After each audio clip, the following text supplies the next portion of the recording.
you're not that important. I can talk to anybody. It's like once you recognize we're all, kind of born in maybe different circumstances, but we all have the same worth at the end of the day. Why does it matter if I'm talking to the CEO of a Fortune 500 or the janitor? Like, what's the difference at the end of the day? Welcome to the Resilient Recruiter Podcast. I'm your host, Mark Whitby.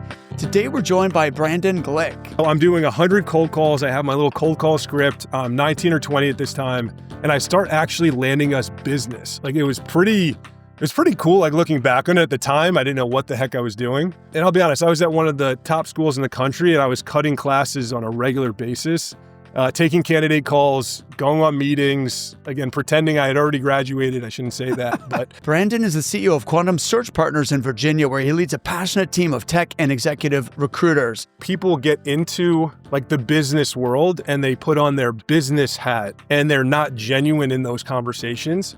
And for better or for worse, like I'm pretty much the same person at home with my kids and my family and my wife that I am with, a colleague. They've been recognized 3 consecutive years on the Inc. 500 list of fastest growing companies and have twice been a Washington Business Journal Best Place to Work, 23 and 24. I'm only 36, but I've been doing this for 16 years now. Like it hasn't happened overnight. It was a progression. And for those first, whatever it was, from 2006 to 2014, it was just me and my dad building this. It was just those relationships. And I'm a big believer in the compound interest effect that happens when you just stay consistent. Everyone is always looking for the quick fix. Brandon, welcome. Thanks so much for being here. Thanks for having me. I'm excited to get into it. Yeah. So I think I found you on LinkedIn, if I'm not mistaken. I came across a post where you were with Brent Orsuga and Charlie Safro. Oh, How sure. do you know those guys? Yeah, so it's funny. So Brent, I just know initially just through LinkedIn posting and messaging back and forth. There's a great community of recruiting company owners that I've met through some of the LinkedIn channels. And I was at the LinkedIn Talent Connect conference in Phoenix. I guess it was Phoenix back in October, and Brent just happened to be there. So we were texting and ended up meeting and. Both of us have a very similar mindset and approach to recruitment. So I think it just resonated and, we still stay in touch quite a bit. He's a great guy. So both he and Charlie have been on this podcast and, Okay. Yeah, brilliant. Like, Brent's like really super motivating. And if you look at his video content as well, like he's like motivational videos for his industry, whiwhich, yes, and ours, to be honest. So totally. Like I came from a sports background. And I think that's why I love his stuff. It's like, it's get up and get it done. It's very motivating. So definitely. As a fellow recruiter, I love seeing that. For sure. And then I was reading on your LinkedIn profile that you've been with Quantum Search Partners for 18 years, but you do not look old enough, my friend. Sure. So there must be a story there. How did you get into recruiting? Sure. So I have a kind of I would call it a very unique story, although I think everyone kind of falls into recruiting in some way. So take it back to 2006. I was playing football at Princeton and got injured my freshman year. So I ended up taking some time off from school to recover and some different things. And my dad was a one-man shop recruiter. So he had a very successful business. Again, a one-man shop in the 90s. In the early 2000s, it was a lot tougher to be a one-man shop. You had vendor lists popping up. He did a lot of work in financial services. It started getting a lot tighter. So he ended up, when I joined him in 2006, we had one real major client. It was AIG. So at that point, I'm 18 years old. I think we were using, it wasn't even Monster. It was like pre-Monster job boards. And I was making placements. So that year, I think my first placement was a senior business analyst, and then just made a few tech placements from there. Fast forward to 2007, 2008 and the downturn in the financial markets. So AIG got caught up in that. He ended up, they went on a hiring freeze. He ended up effectively losing that client. And it's now this summer, before I'm going back to school, he buys me a book of computer executive contact info. So this is, again, pre-Zoom info, like true cold calling from a book. So I'm doing 100 cold calls. I have my little cold call script. I'm 19 or 20 at this time. And I start actually landing us business. Like it was pretty cool. Like looking back on it at the time, I didn't know what the heck I was doing, but it was working. I think maybe they saw my eagerness and they just said, hey, let's give this guy a shot. So long story short, went back to school, played 4 years of football at Princeton, graduated, all of that. And I'll be honest, I was at one of the top schools in the country, and I was cutting classes on a regular basis, taking candidate calls, going on meetings, again, pretending I had already graduated. I shouldn't say that, but, and then kind of, from there, we graduated. And at that point I had some different things I was looking at, but, had a real kind of intense conversation with my dad at that point. He wanted it to just be the two of us. And I was like, look, like, I believe in what we're doing, but we have to build this to something bigger. And it wasn't until about 2014, 2015 that we really started growing. But, now we've been, we work with some of the biggest companies globally. We have, we're up to 15 recruiters and growing, been on the Inc. 5000 the past few years. And, not to bring down the mood of the podcast, but my dad, passed away a few years ago, but it was an unbelievable experience being able to, excuse me, build something together with your best friend and your dad. Wow. So it was really cool. That's powerful. Pretty unique. Absolutely. Yeah. Listen, so there's a couple of things I wanted to follow up on there. So it's hilarious that you were actually recruiting while you were going to university. Sure. And, taking calls and stuff. So take me back to, so you made your first placement when you were 18? Yeah.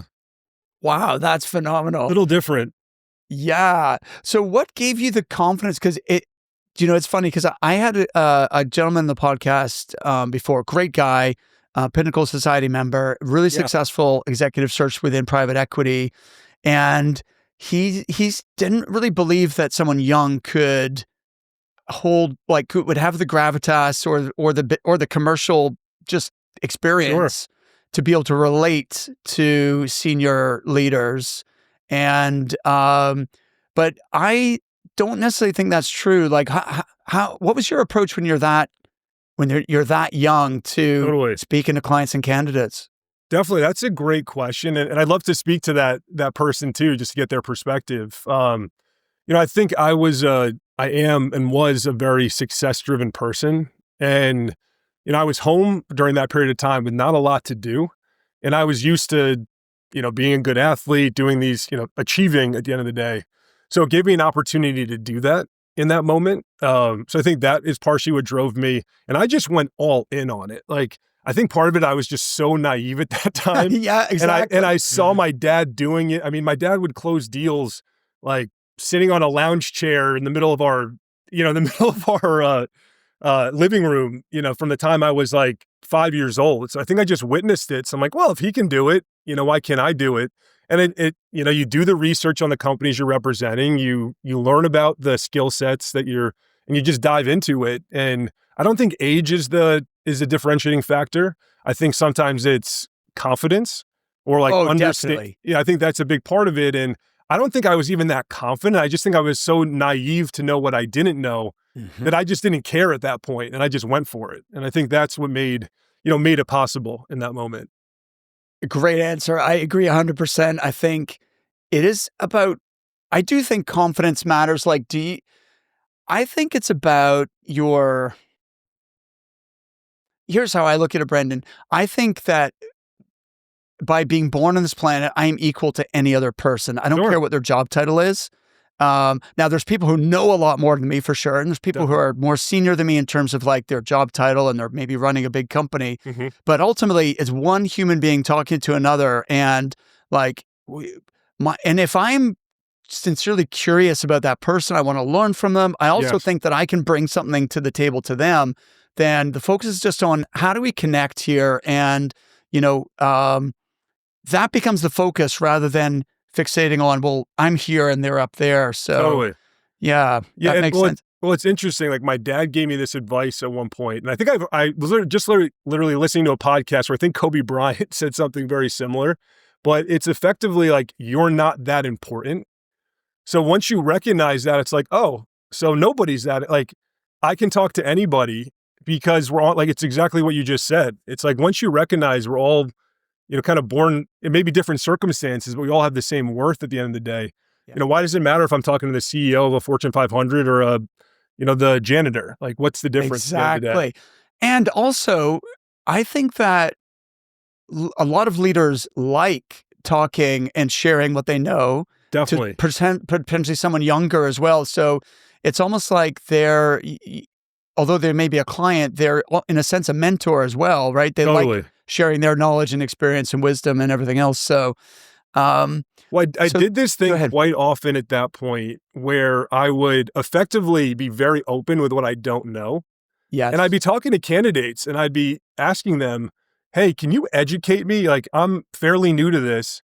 You know, I think this is the skill set this company is looking for. Like, can you talk me through how you're doing this and explain it back to me?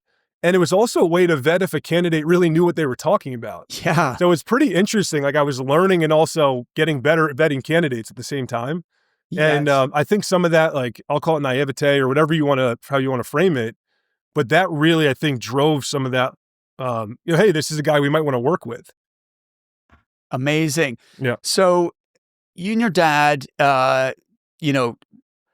two against the world, Yeah. right? Now you had the vision. Your dad was happy as a solo producer, but you had a vision that was bigger than that. Talk me through the recession and then how you adapted to that, because AIG, I remember, was one of the main big culprits, the culprits exactly behind the whole crisis. Mm-hmm. And suddenly your big client goes away. What happened next? Sure. That's a great question. So obviously financial services was not a viable market at that point. So what we ended up doing, well, first of all, I with this book of computer executives, I initially was just reaching out to anybody that would talk to me. So I was just going through, looking at our region, ended up basically was looking at New York down through Virginia, and was reaching out to anybody I thought looked interesting. It doesn't matter what company it was.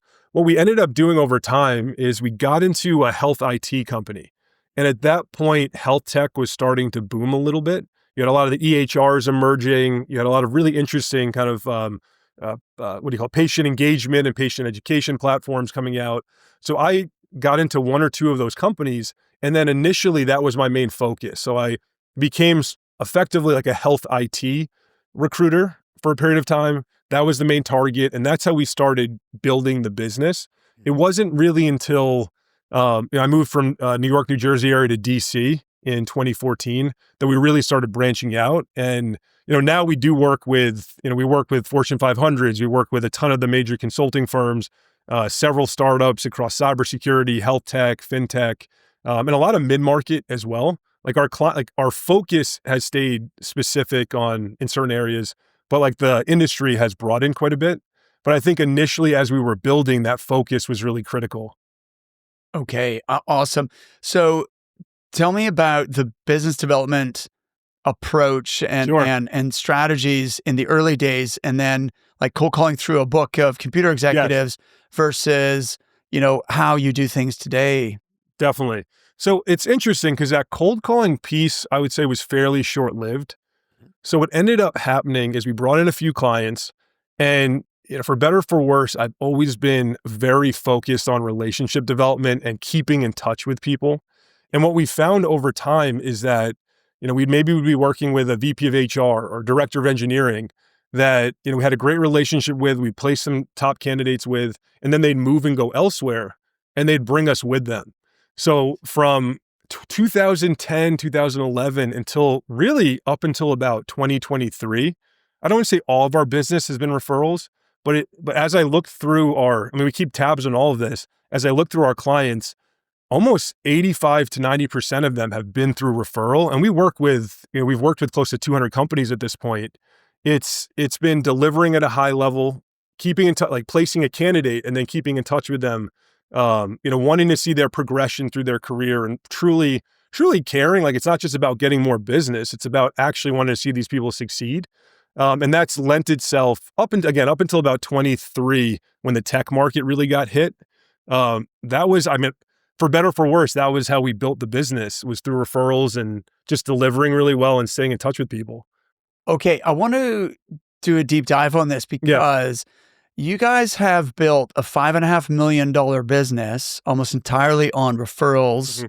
And I'd love to understand the strategy behind that, because I think most recruiters, there's always bad actors in every industry, right? But I think the sort of people who listen to this podcast they want to do a good job, right? They are delivery focused. They're like wanting to operate with high quality. Sure. And of course, who doesn't want referrals, right? That's the best kind of business.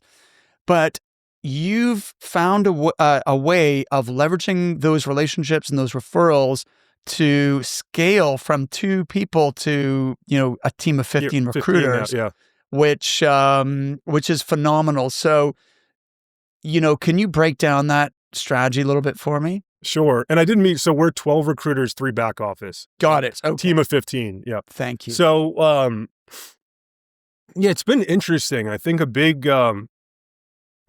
part of it has been, delivery is important. You have to deliver. Yep. Excuse me. That's number one, but it really has just been the relentless follow-up. We have candidates that we placed 10 years ago, and we might not do any new business with them for 7, 8, 9 years.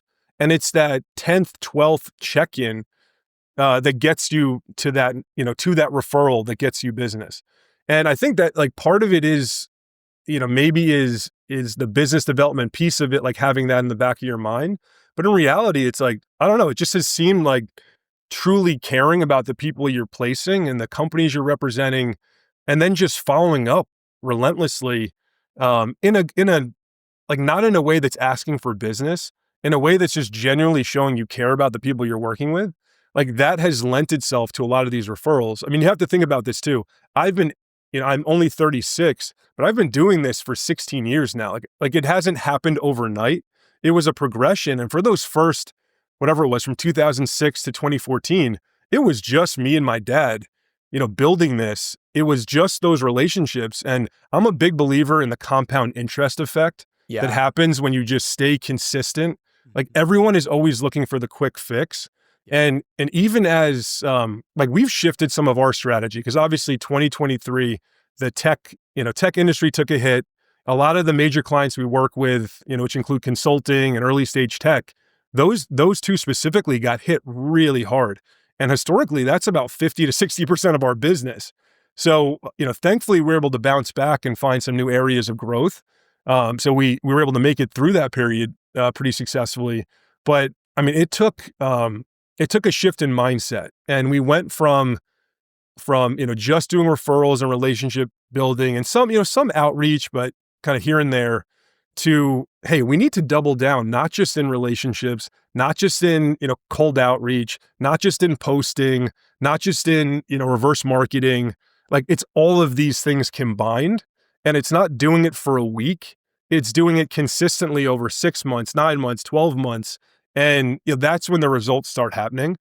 So I'll be honest, 23 was a tougher year, I think, for a lot of people in recruiting. Yes, by the end of 24, our fourth quarter in 24 was our best fourth quarter ever.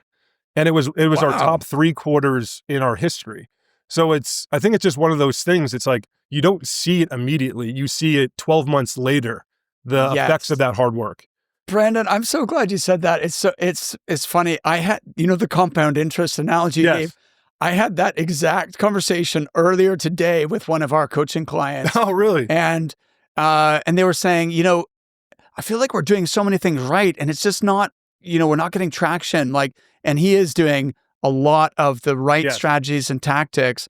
And I said, listen, you are doing the right things. We just need to keep it up and be consistent, because, this is going to compound. Mm-hmm. And right now it's doesn't feel like much is happening, but it is. And the graph is about to go like that. Yes. So, do you need to hang in there? And that's more or less exactly what you just described.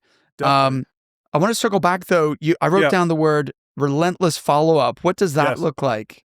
So, maybe it's interesting. I was just talking with my colleague about the word intensity, because I think intensity can be perceived as a really good thing or a negative thing. Right. And I think controlled intensity is a superpower. Yeah. At the end of the day, staying focused but not getting attached to the outcome. It's the same thing with the follow-up. When I think of relentless follow-up, I'm not saying bother someone 15 times a week with the same message over and over again. I'm saying if you're building a relationship, make sure you're following up with that person 3, 4, 5 times a year just to see how they're doing, just to check in and make sure they're, excuse me, I'm got a little cold, so pardon that. But, make sure that they're, that they're happy where they are, that they feel supported. Like, that's what I mean by relentless follow-up. Like, a lot of times I see it with even our own team, when they're following up. It's like, oh, I followed up with that person 9 months ago. We're good. It's like, it's been 9 months since you spoke to that person. A lot can happen in that time. So, maybe the relentless, it's more of a mindset than actually the approach. But when I say relentless, I really mean consistency. Definitely. And consistency over time as well, because you're Yes. describing some of these like 5, 6, 7, 8, 9 years of follow-up, right? So it's Well, nothing's better than seeing like a product manager you place or a software engineer, and then 5 years later, they're the director of product or director of right. engineering. Then they're a hiring manager at that point. Like, who are they going to go to? Like, it's funny because I often see people trying to sell recruiting services as if we're a product or as if we're selling software. And it's a completely different process. Like, at the end of the day, you're selling yourself, more than anything.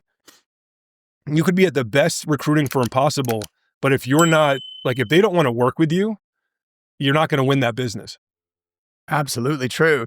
So you've mentioned like placed candidates. So that's obviously one of the types of people that we want to keep in regular contact with. Who else is on that list of people that you're following up with and nurturing that relationship? Totally. So, clients as well, even existing clients, I feel like a lot of times recruiters get so locked in on the immediate opening in front of them, and they lose track of the long-term relationship, the long-term business development that comes from really working an account. And that's where, like, that follow-up, checking in, see if there's anywhere you could add value beyond the just making a placement. Like, that's the difference makers. And we've done things that are a little bit out of the box. Like, we tend to focus in a few key areas, so like tech recruitment, HR, a few different, finance and accounting, a few specific areas. But if we're working with a candidate that's really strong or like has a great background, we'll actually share resumes with no fee attached. Like, unless we're working on that opening specifically or it's right in our wheelhouse, like, we're more than happy to just, use our introductions and use our influence to help people land jobs. Because we're a big believer in, the more good stuff you put out, the better it is for everybody.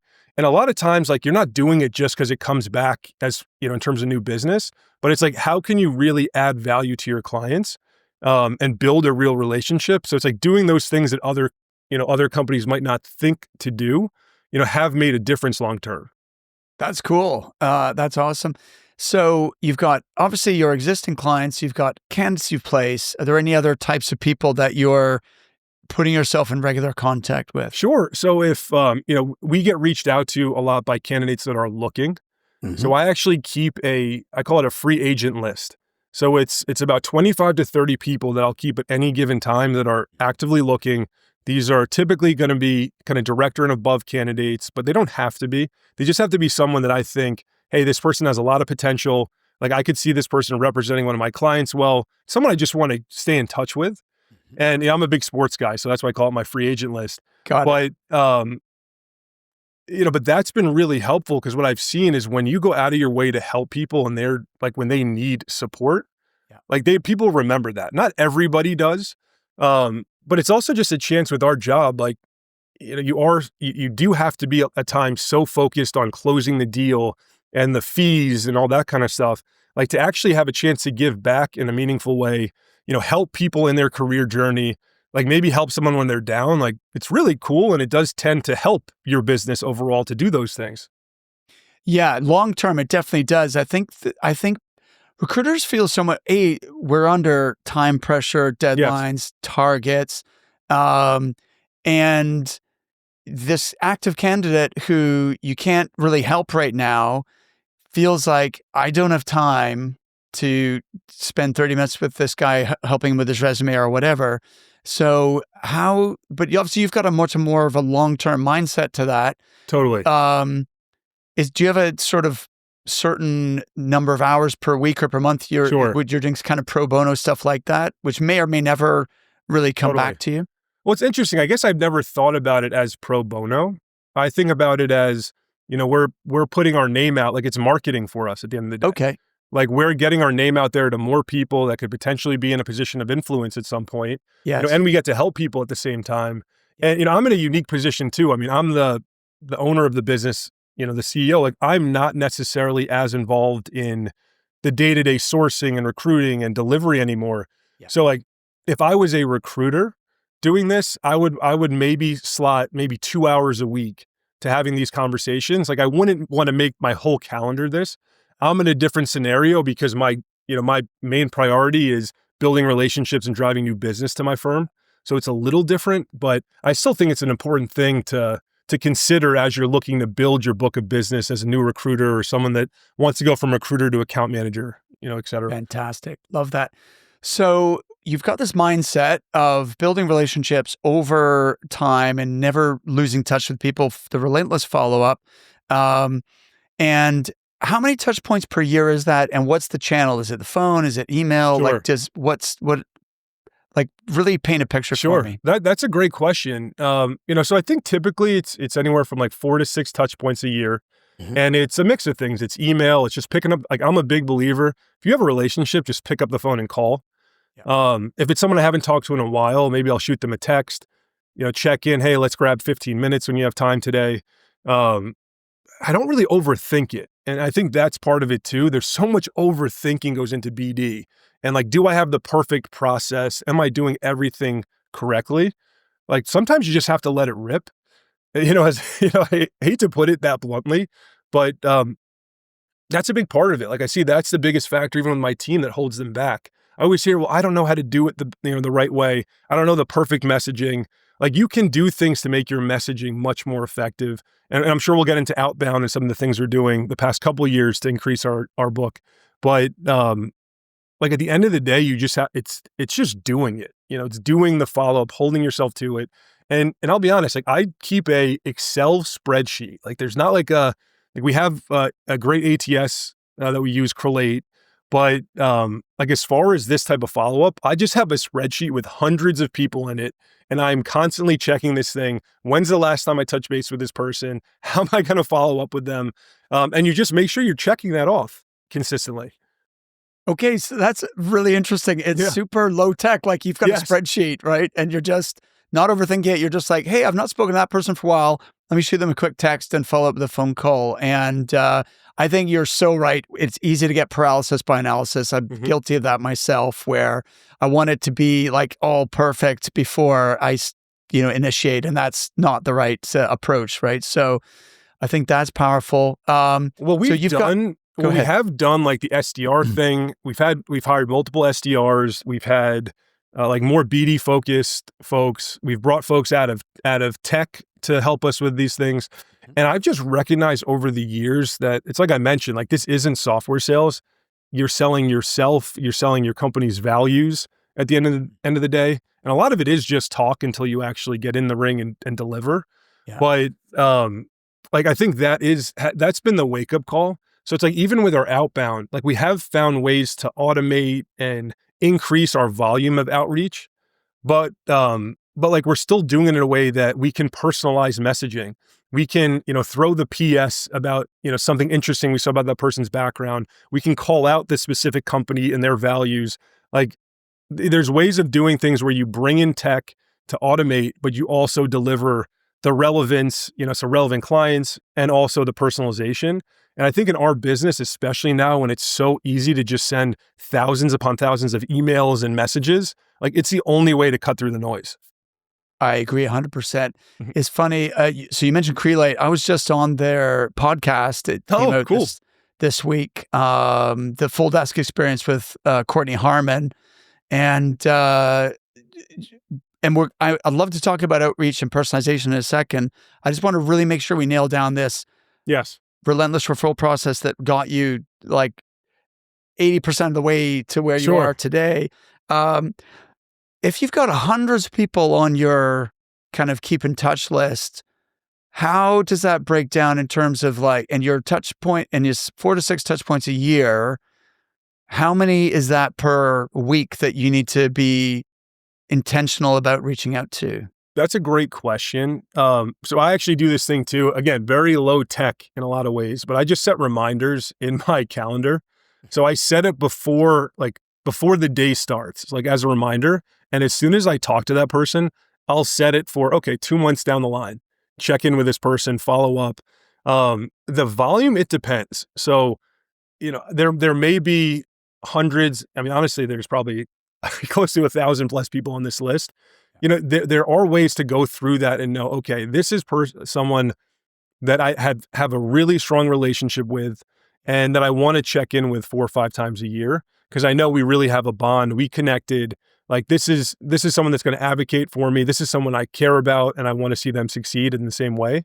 And then you have like a second tier of follow-up. And, maybe that's 2 touch points a year, 3 touch points a year. That's a little bit of a colder, like you have a relationship, you've connected. It might be a VP of HR you worked with a few years ago, but you're not necessarily as close. Yeah. It's the same kind of thing. It's just like, it's segmenting in some ways. Totally. And like during the week, probably around 50 to 60 outreaches a week. And sometimes again, it's just like a message. Hey, just thinking about you. Hope you're doing well. Like it doesn't always have to be a call. It doesn't always have to be like a full blown catch up. Yeah. But just sending that note, letting them know you're thinking about them, I think is very important. This is awesome. Really, Yeah. really good. I can see why it's work. A lot of people throw around the word, it's all about building relationships, right? And I can't tell you how many times I've heard people say their success is from building relationships, but it's sort of overused and it's become a platitude. Like how specifically do you build those relationships? And that's what you've done a great job of explaining. Well, I think it's interesting too, though. Like, I think people get into like the business world and they put on their business hat and they're not genuine in those conversations.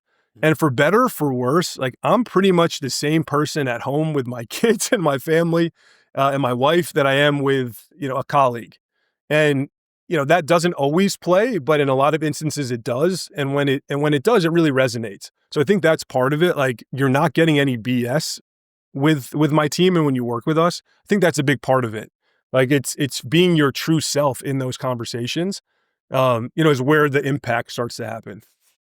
This is cool, Brendan, because I totally get that. And I think that also would distinguish you from many other recruiters who are feeling like I need to get something out of every conversation. I need to advance this. I need to get a lead or a name, a referral, an order, which I understand because that's probably my inclination as well, is like you're competitive, you're results driven, and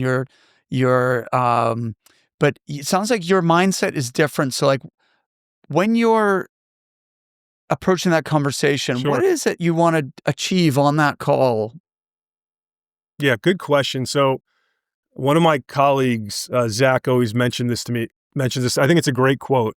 It's those who appear hungry will starve.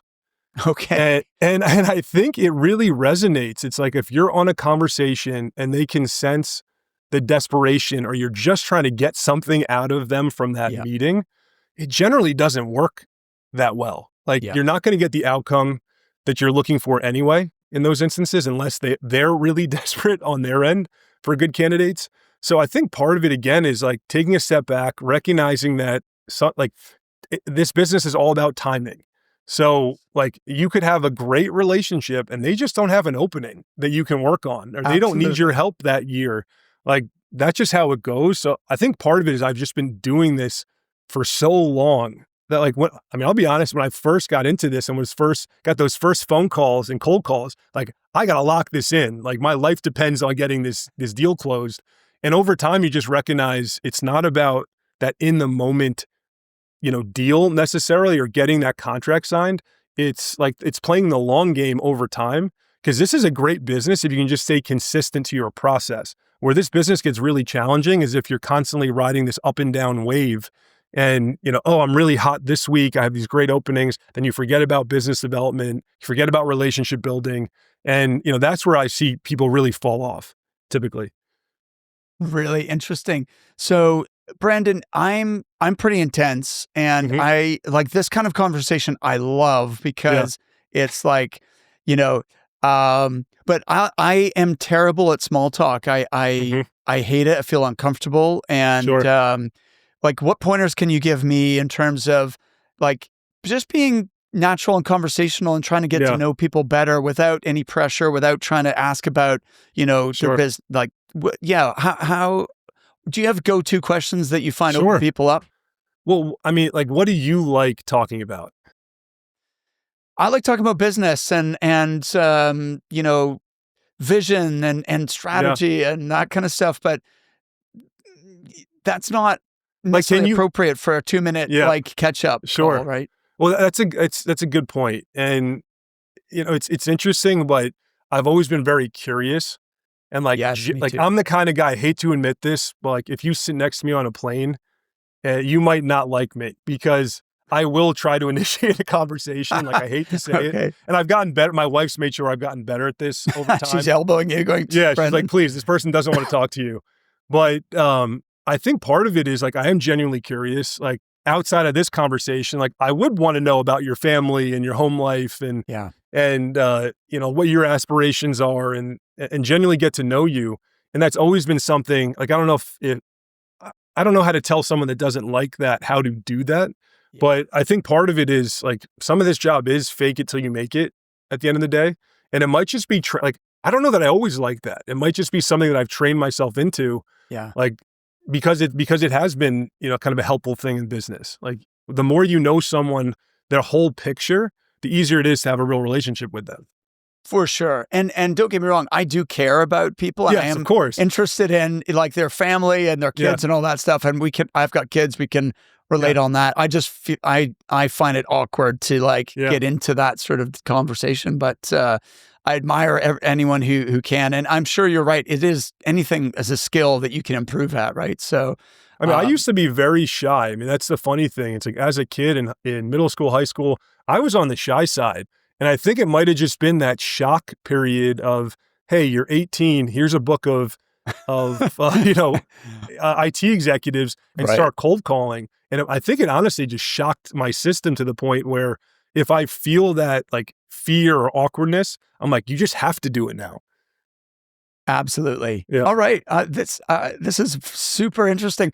So, talk to me about the tech downturn in 2023 and Mhm. how you guys have leveled up your outbound business development game to start, bringing in more business, not just from referrals.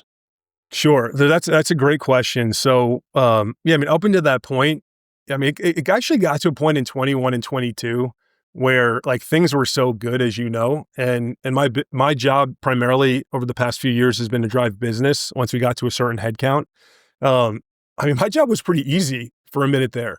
So it was a real shock in 23 when all of a sudden companies that we had literally placed 25, 30 people for said, okay, spigot shut off. Like we're on a hiring freeze for the next 6 months. So it's kind of scary, to be honest. Like we have a lot of mouths to feed at that point. Yeah. And so we did what we had to do. And part of it, thankfully, I had a relationship in manufacturing, which is an area we had just started dabbling in it. One of our account managers had opened up an account or two in that space and had shown some success there. I had another client that, again, came from a referral that opened up. And we realized, oh, wait a minute. Like, it doesn't have to be high tech for them to need, this type of talent. And, industries like manufacturing, I think about construction, healthcare, like that you wouldn't necessarily, maybe healthcare is a little different, but construction, manufacturing, you wouldn't think of them as being high tech industries. Like we're placing machine learning engineers now at manufacturing companies. Like Makes they're sense. trying to Yeah. do everything they can to automate their processes, like make things more efficient. It's just a market we never tapped into.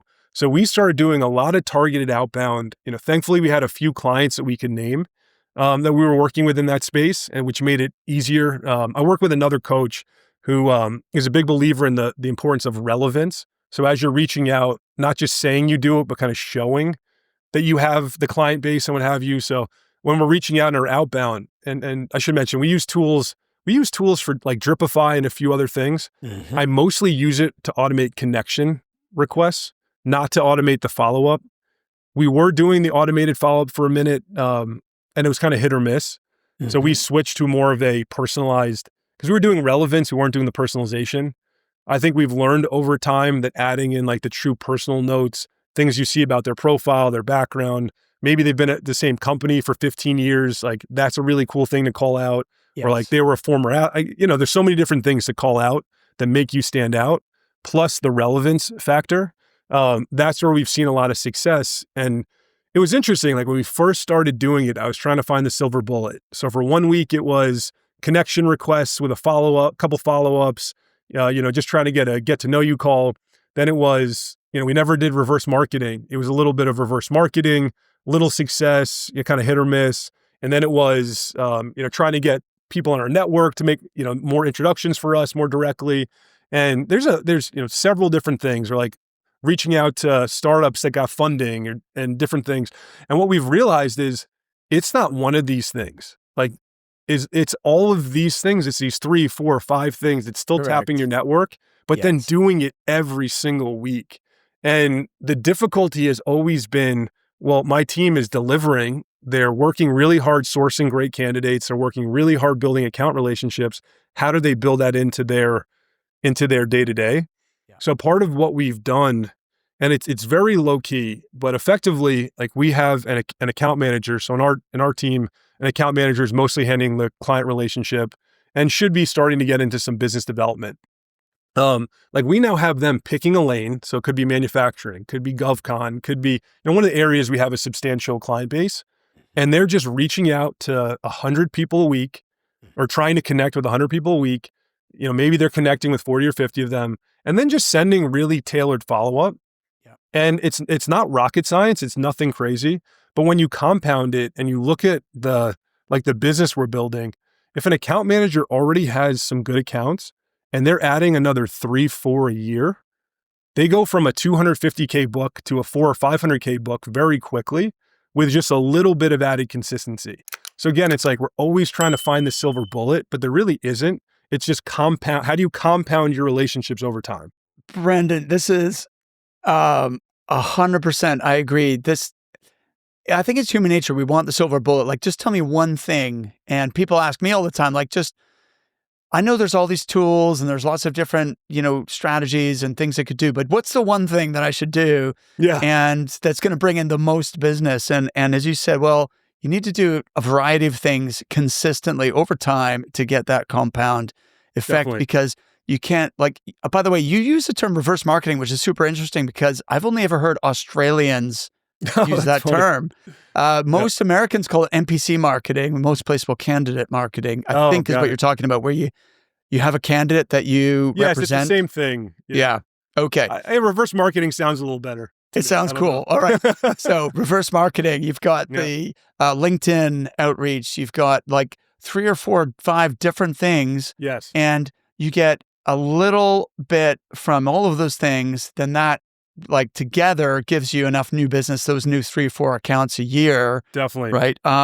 Plus, I do think when you're in that mindset, I'm sorry to cut you off, but it's okay. Like when you're in that mindset, it puts you in a mindset where I'm already doing business development that's hard.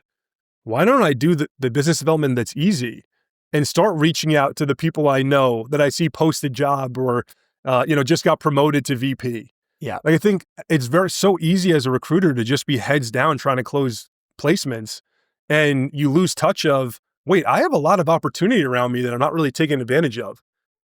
Good points. Absolutely.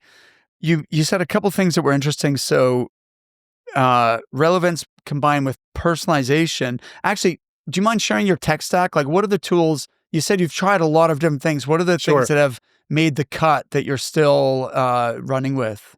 Sure. So, like every firm, we do invest quite heavily in LinkedIn. So we spend over $200K with them every year. And I think part of it is we just want our team to have like unlimited access to in-mails and all the tools they need on that end. We do have job board access and all that kind of stuff. Correlate has been great as our ATS. We're looking into some AI tools as well. So we haven't done like the AI note taking or anything like that quite yet.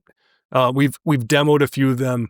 I don't want to say we're slow to adopt them, I just want to, like, we want to be cautious and pick the right ones.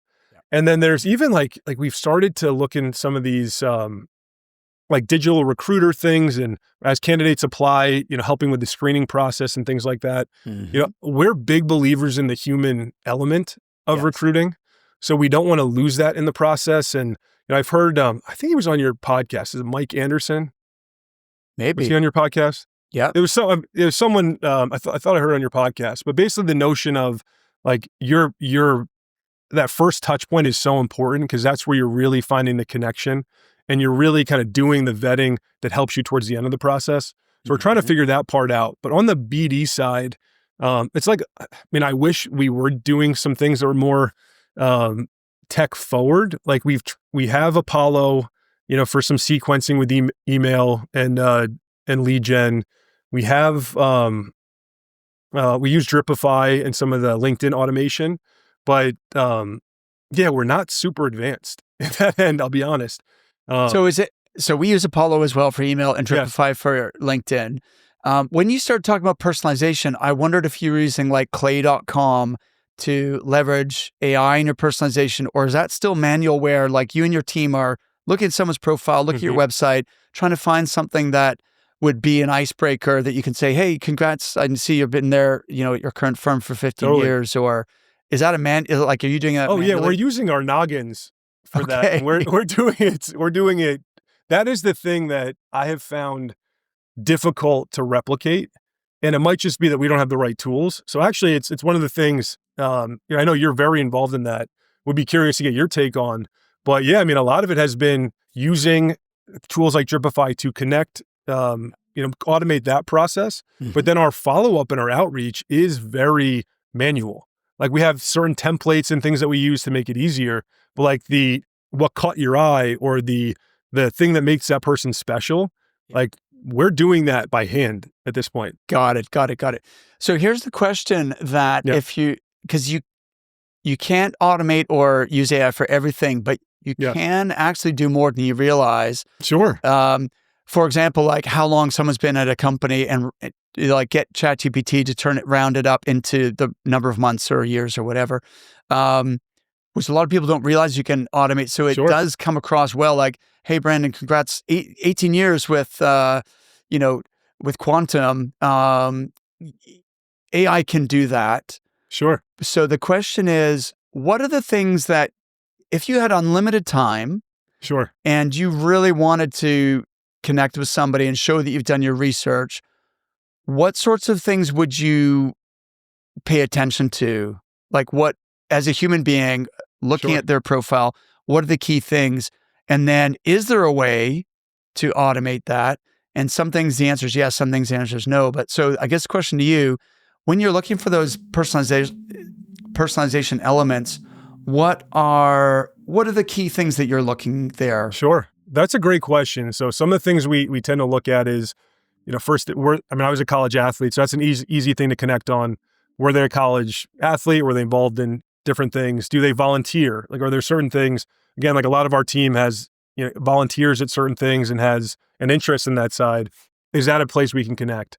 Looking at career transitions, someone that was in HR that moves into sales and account management, like what was that? Like, what's the story behind that move? Someone stays with a company for 10, 12 years, but has 8 different promotions at that same company. Like, tell me that story. I think that's part of the thing that's been most effective in our outreach is like basically saying like, hey, this is what we provide. This is why you should work with us. And also like, I'm genuinely interested in knowing more about you, like not just about selling to you, not just about your company. Like, let's just have a conversation and see what happens.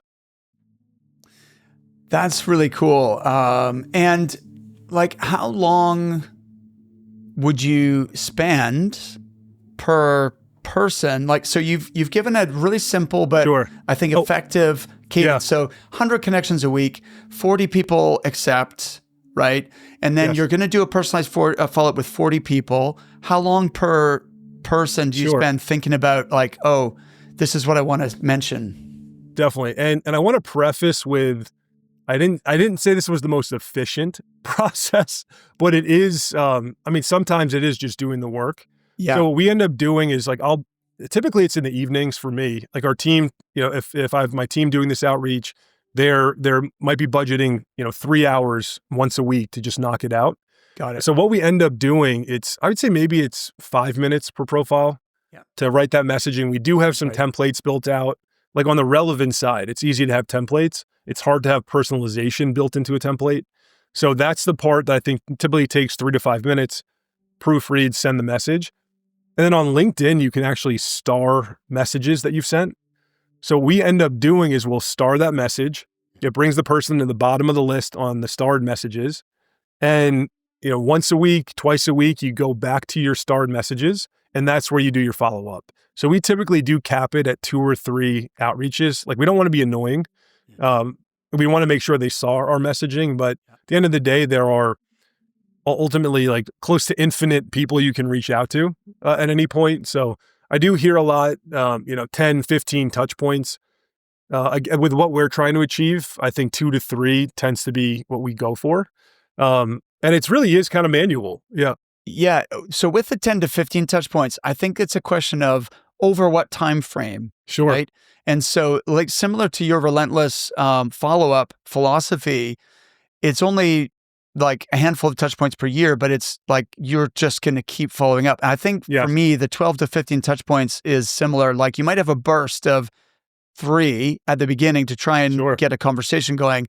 If that doesn't work, you don't want to keep hammering them. Like exactly. That's not going to help, right? Mm-hmm. They don't want to talk to you right now. They definitely saw your 3 LinkedIn messages or whatever. So then like give it a rest. If they're connected, they're going to now be seeing your LinkedIn content, right? So you are going to keep coming up in their newsfeed. And so that can help like kind of on autopilot. Well, I didn't mention that either. Yeah. Like I've been doing quite a bit more LinkedIn content. Great. And just yesterday off a post I did, like I had someone that is a contact of mine, but I hadn't talked to in probably 5-6 months, reached out and said, hey, love that recent post. Like, how have you been? Let's get together. And this is, a high, effectively a high-end tech executive in my network. Like that's pretty cool when those things come full circle. So it's like I mentioned in the beginning, it's not just one thing. It's doing all of the things consistently, which is the tough part. That is the challenge. Absolutely. Yep. So I understand the personalization message. What's the relevance message? What's that sound like? Sure. So if we're reaching out, let's say to a CIO, we might mention, hey, we build high-performing teams, high-performing tech and cyber teams on behalf of, if they're in media, on behalf of several leading media companies. I might list out 3 or 4 of the entertainment and media companies we work with and do that work for. So that's kind of the relevance piece is like, we do this work. I might mention, hey, we just recently closed this X search with a very similar client to them. So I don't want to throw out actual clients necessarily, but some of these are on our website, so it doesn't matter. Like if, I'm reaching out to NBC and I'm working with, Sony, mentioning that we work with similar organizations, I think is important, and we're doing similar work and we've delivered for them. I think that is the relevance piece. Got it. Absolutely. Yes. 100%. That is effective and something that we should do. So looking back at 18 years now, or 16 years, did you say? Sure. 16 years? 18. Okay. Yeah. Awesome. And, where you've gotten to, what's the next 18 years look like? Sure. So it's funny, we've been talking about this a lot, and I have a great partner who started out with us as a recruiter and has now made his way up to president of the business. Oh, awesome. And he's really the yin to my yang. Like he's very standards driven and very process oriented. And it's like the great complement to my occasional fly by the seat of your pants approach. And it's been great in terms of reining me back and saying, hey, look, like we're now at this point, we've gotten here successfully, but we're not going to get to that next phase doing the same things we've always done. So that's where this renewed focus on outbound and true business development has come in. That's where even though we deliver at a high level, like we haven't always been a very metrics driven organization. Like part of it is we don't want to put like necessarily volume metrics as the primary because we are big believers in quality over quantity. Mm-hmm. So it's one of those things where there's a happy medium we're trying to find on that end. So part of it, and what we're leaning towards is building standards across submissions, standards across, you start a project on Monday, how many people are in that, in that LinkedIn project by Tuesday or Wednesday? Yeah. What does the candidate flow look like? What is the follow-up process with your clients? And I think over time, our team has absorbed these things. They understand like the ethos and what we stand for, but we haven't fully put these things on paper to say, hey, these are our standards. It's more of an expectation, but I think to really get the best out of people, you need to lay it out for them in a clear way. And that's the next phase for us. And once we have that, I mean, we have a good business development engine. We have great delivery, even how we're operating now. It's just, building with consistency, 1 or 2 recruiters a year. Like we don't want to be tech systems or one of these, major companies. They're great. They have amazing training, those companies, but we just want to be excited about who we're representing, be able to turn down companies we don't want to work with, and just enjoy what we're doing and know we're making an impact. And I think part of it is just consistency over time. Love that. I like the idea about standards, and what you said is 100% true, that what you got you to where you are now is not necessarily the same formula or strategy that's going to get you to the next level. And Sure. part of maturing as a business is having the standards, the systems, the processes, nailed down. And so we have a coaching program called Apex, which is for companies who are scaling and, Sure. wanting to grow from, 5 to 25 to, however many people, get to 10 figures and build a business that operates without them personally Sure. involved operationally, so that they have the potential of an exit if that's what they want to do. They may not want to, but it gives them that option. And what you're describing is 100%. It's like, how do we create a culture where, not only do we have, I saw values on your website, and I'd like to maybe finish on this, because a lot of companies make up words that they're going to call their values and they put them on a website, right? Sure. But it doesn't really mean anything. And the average person in their company doesn't even remember what they are, right? It's kind of like lip service to that idea. But Totally. if we're building a culture, we have to have a common vision. Yes. We need to be working together on shared value, according to shared Totally. values. This is how we behave with our clients, our candidates, and our colleagues. And, there's standards in terms of performance, in terms of how we do things, in terms of processes. And I do think that you need metrics as well. They don't have to be volume-oriented metrics, but we do need to measure stuff, right? Sure. Because how do we improve if we're not measuring what's working and what's not working? And in terms of quality over quantity, the quality metric is like ratios, right? Yes. How many submissions to get an interview, how many interviews to get a placement.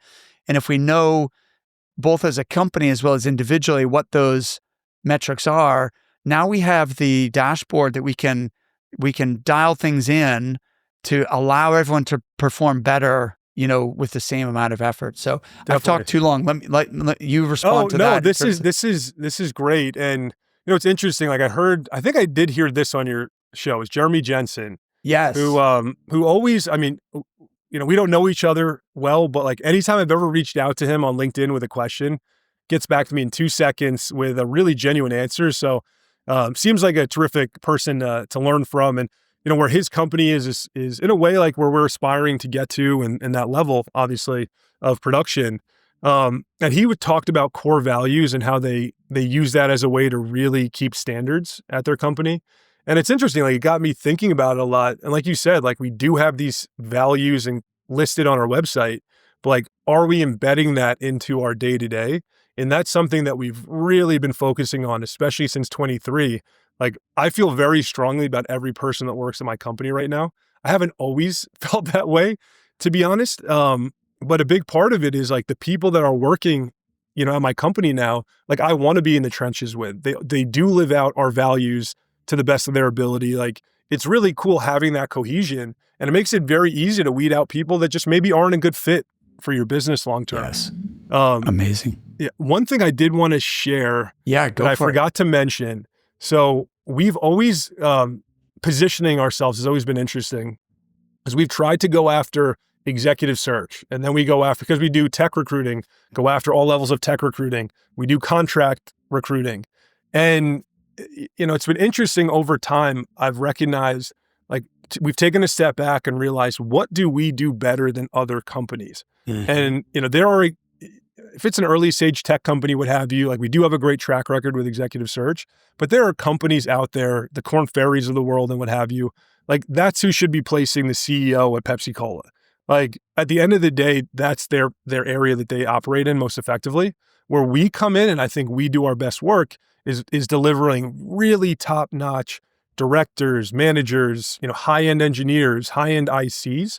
And it took us a while to get there. But once we realized that's our value proposition, that's when our business started really churning up again. It's like we're going into this knowing, hey, if someone's coming to us and asking for that other business, we can just be honest with them. Like, hey, we're going to go and be relentless for you. We're going to go put in the work. But if you need someone that's placed 15 CFOs for manufacturing tech companies, we're not the right fit. And vice versa. Like if we're going after an engineering search, we can say like, we do this, we feel confident that we do this better than any firm in the market. And it's just been an interesting shift mentally that's led to a lot more business when you truly know like what you represent and what you're good at. Very well said. And I should have asked you the question, like, what's the business mix of retained search, contract, maybe contained or, contingent search? What does that pie diagram look like? So, I mean, when I first started building the business with my dad, we were going more towards retained search. Yep. And over time, we've just had, we just really enjoy like that next level down recruiting where like you're truly helping someone make that jump in their career. So they might be a manager and they want to make that step to director. Like we get to do that all the time. And that's really cool for us. And it's also interesting seeing the amount, like the impact you can have, I think is greater because the volume can be a little bit greater in what you're doing. And it's also just something that we've learned over time. Like the executive search side is a lot of, can be a lot of fun. But when you're working with someone that's earlier in their career, like you can actually make more of an impact on that person. So I think, at least from our perspective, and we're just really good at that space. So it's kind of understanding like what has like, it's funny because I did this evaluation last year of all of our placements since 2016. So I was really trying to see like where we've made close to 1,000 placements in that time. Wow. Like where have we really stood out? And it just kept resonating. It was like really niche engineering roles that like no one else could fill in, the 6 months prior, or it was, very tough to fill kind of mid-manager director roles in product and tech. And like, it was, it was sort of the roles that still need that specificity of an executive search, but but they're not quite at that level. And that's where we just continually stand out. So I'm like, let me just go after this business more often. And it's been paying off for us. That's a really useful exercise, actually, to go back and look at the placements you've made over a period of time and what are the patterns? What are you the best at? And let's do more of that. That's kind of, makes sense when you think about it, but very, very useful. Brendan, is there anything we hadn't discussed that you wanted to share? I think we're in good shape on that. And I mean, the only other thing, and I'm curious if you've seen this shift also, but we've seen a shift towards contract placement in the past, let's say 4 to 6 months that we haven't really embraced previously. And we had historically been a little nervous to go after that business. We do now have a great back office team in place. Fantastic. So we now feel confident to go after that business. And what we've learned, over the past 6 months, like our contractor business will be, it's not huge, but we'll have over 20 contractors by the end of this month. Fantastic. It's a market, it's a group we're looking to keep building. Yes. Historically, again, it's been kind of as a client asks, we'll do it if it really makes sense for that relationship, where now we're going after it. And what I've noticed is a lot of times it's just like clients have a perception of you. And if you don't tell them what you offer, yes, they don't know what, like you can't expect them to do the digging for you. So that's been a big shift for us. It's like, I just thought we couldn't do it. Like we're too small. And in reality, it's just these companies didn't know we offered that. and we've just started marketing it, and all of a sudden we're getting some great, these aren't like low end, you know, it's principal engineers, it's senior it's higher end contract roles. Yes. But hey, it's been a great kind of boost to our business also. I'm excited for you. That is great business. And I'm not seeing a trend of more, you know, recruiting firms doing that. In fact, opposite, we encourage our clients, like we encourage our clients to like, why aren't you doing this? Because that recurring revenue is like a game changer. And it also increases the value of your business if you've got both temp and perm. And so my claim to fame, Brendan, is I worked with a really fast-growing IT recruiting company in Europe, and I coached the founders and their kind of next level of leaders from when there were 15 people through to when there were 150 people with offices in 4 countries. And they were in manufacturing, IT, energy were their 3 main sectors. But they were sort of 80% contract, and that allowed them to scale so much faster because they had that forecastable revenue. It's a lot easier to make that hiring decision to add to your team when you know how much, you know, money and profit you've got coming in next month and the month after that and the month after that, right? So I think you're on the right path. Yes, and it's funny, but you know, pretty much everyone I've seen be successful in this level of recruiting has pushed me in this direction for several years. You know, we've been reluctant, and now all of a sudden it seems to be paying off. So fantastic. It's been cool to see. Brendan, this has been so much fun. We're over the hour because there's so much we could talk about. But thank you so much for sharing your experience, your journey, and you've got some really unique things. So that was a lot of fun. I appreciate you. I feel the same way. Thank you for having me, and excited to continue the relationship with you. Likewise. Awesome. Have a great weekend. Take care. You too, Mark. Take care.